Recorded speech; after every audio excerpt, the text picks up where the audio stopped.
Countries around the world are working against the clock, trying to get their nationals out of Sudan as a 3-day ceasefire goes into effect. A German plane has airlifted dozens of Canadians out of Sudan, while a Canadian military plane awaits to help more escape the war-torn country. Canada's Foreign Affairs Minister says the government is working to get Canadians out of Sudan. Global Affairs is trying to contact about 1,600 Canadians registered in the country and working with its allies to help them flee. In dramatic evacuation operations, convoys of foreign diplomats, civilian teachers, students, workers, and families are traveling past warring factions in the capital of Khartoum to reach extraction points. A stream of foreign military aircraft flew in all day yesterday and today to ferry them out. Prime Minister Justin Trudeau tweeting yesterday, "We've temporarily suspended Canada's operations in Sudan. Our diplomats are safe, they have been extracted and are working from outside the country, and we are looking at every possible option to support our locally engaged staff." Over the weekend, U.S. Special Forces rescued almost 100 people, mostly U.S. Embassy staff, from war-torn Sudan. A decision to suspend operations at the embassy, remove our personnel from their assigned posts, is among the most difficult that any secretary has to make.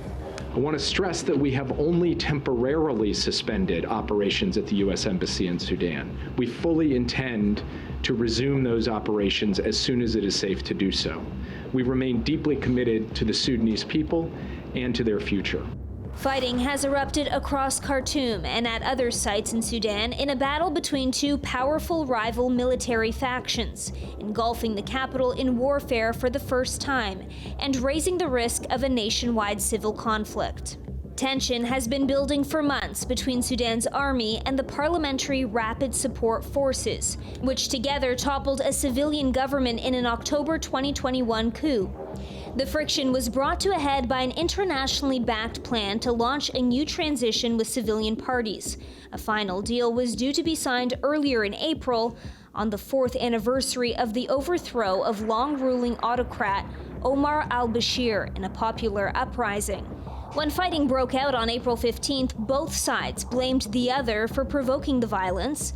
The army accused the RSF of illegal mobilization in preceding days, and the RSF, as it moved on key strategic sites in Khartoum, said the army had tried to seize full power in a plot with Bashir loyalists. The Sudanese people are being held hostage for the vindictive nature of both parties.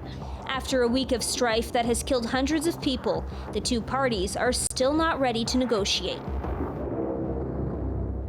Joining us now is political science and international relations professor Moses Tesi from Middle Tennessee State University. Professor, what exactly are these two groups fighting over, and what does each want?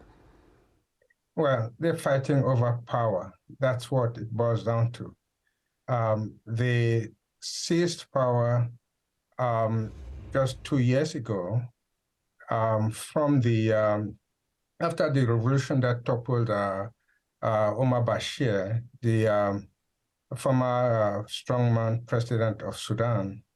And so you had a sovereign council, and that sovereign council, Mohamed Hamda Dagalo, who's the leader of the Rapid Support Force, and the Abdel Fattah Burhan, who's actually the leader of the Sudanese military, seized power, with Burhan basically being the chair of the council, and then Dagalo being the vice chair. So they fell out just after 2 years, and now they're actually fighting for the spoils. Once all the foreign diplomats and civilians are evacuated, how can other countries help the situation in Sudan?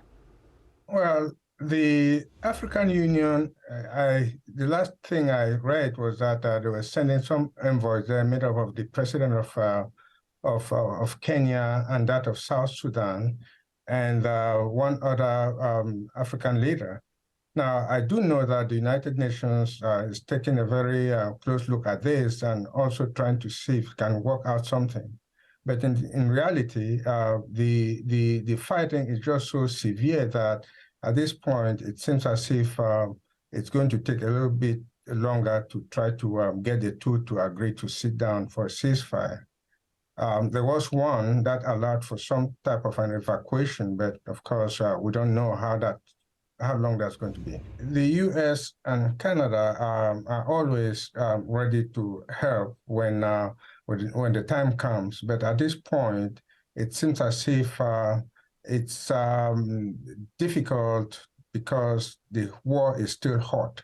And so the whole notion of help probably is not the right word to use. Basically, I think what the right word to use is trying to see if there's going to be some type of a cooling down so that the two sides can talk and try to work something out. And the U.S. and Canada can definitely, work towards that end. And Professor, you mentioned that you don't think that there will be a resolution anytime soon, but how do you see that eventually playing out? Well, the resolution that really can work is something that, in many respects, really deals with the distrust that exists between the two men. Each of them has a very strong force, well armed, and I don't think there's any ready yet to back down. Thanks so much for joining us, Professor. Thank you too.